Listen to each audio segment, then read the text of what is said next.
प्रिय भक्तजनों, आइए अब सुनते हैं बृहस्पतिवार व्रत की विधि एवं कथा।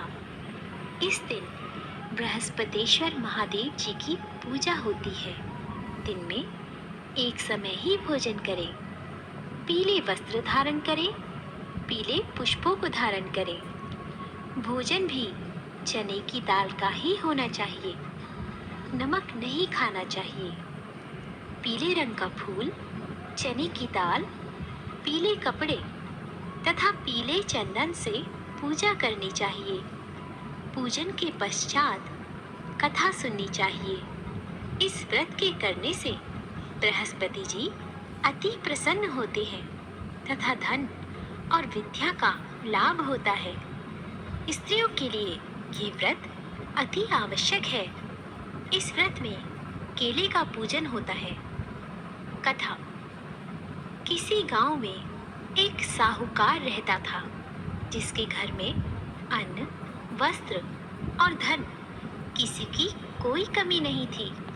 परंतु उसकी स्त्री बहुत ही कृपण थी। किसी भिक्षार्थी को कुछ नहीं देती, सारे दिन घर के कामकाज में लगी रहती।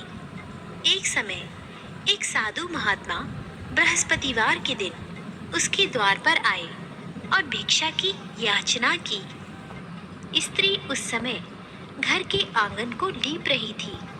इस कारण साधु महाराज से कहने लगी कि महाराज, इस समय तो मैं घर लीप रही हूँ, आपको कुछ नहीं दे सकती, फिर किसी अवकाश के समय आना।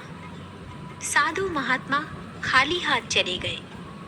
कुछ दिन के पश्चात वही साधु महाराज आए, उसी तरह भिक्षा मांगी। साहूकारनी उस समय लड़के को खिला रही थी। कहने लगी, महाराज, मैं क्या करूं, अवकाश नहीं है, इसलिए आपको भिक्षा नहीं दे सकती। तीसरी बार महात्मा आए तो उसने उन्हें उसी तरह से टालना चाहा, परंतु महात्मा जी कहने लगे कि यदि तुमको बिल्कुल ही अवकाश हो जाए तो मुझको भिक्षा दोगी? साहूकारनी कहने लगी कि हाँ महाराज, यदि ऐसा हो जाए तो आपकी बड़ी कृपा होगी। साधु महात्मा जी कहने लगे कि अच्छा, मैं एक उपाय बताता हूँ। तुम बृहस्पतिवार को दिन चढ़ने पर उठो और सारे घर में झाड़ू लगाकर कूड़ा एक कोने में जमा कर दो। घर में चौका इत्यादि मत लगाओ। फिर स्नान आदि करके घर वालों से कहो उस दिन सब हजामत अवश्य बनवाएं। रसोई बनाकर चूल्हे के पीछे रखा करो, सामने नहीं। सायंकाल को अंधेरा होने के बाद दीपक जलाओ तथा बृहस्पतिवार को पीले वस्त्र मत धारण करो। ना पीले रंग की चीजों का भोजन ग्रहण करो। यदि ऐसा करोगी तो तुमको घर का कोई काम नहीं करना पड़ेगा।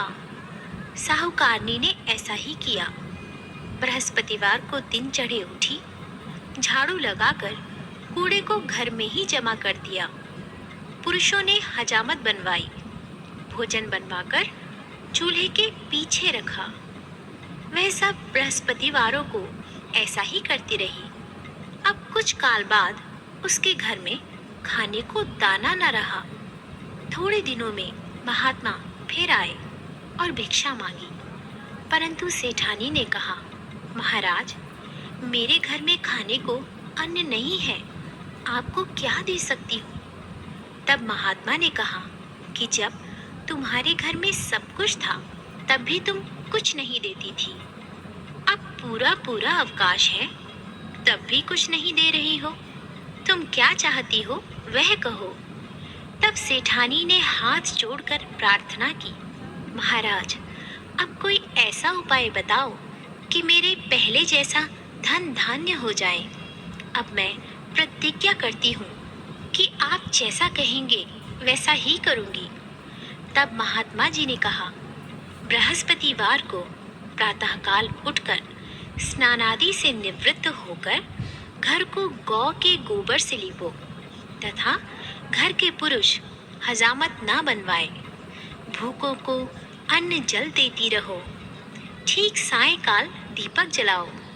यदि ऐसा करोगी तो तुम्हारी सब मनोकामनाएं भगवान बृहस्पति जी की कृपा से पूर्ण होंगी।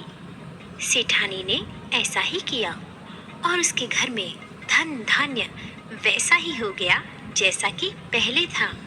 इस प्रकार भगवान बृहस्पति जी की कृपा से अनेक प्रकार के सुख भोग कर दीर्घकाल तक जीवित रही। जमीन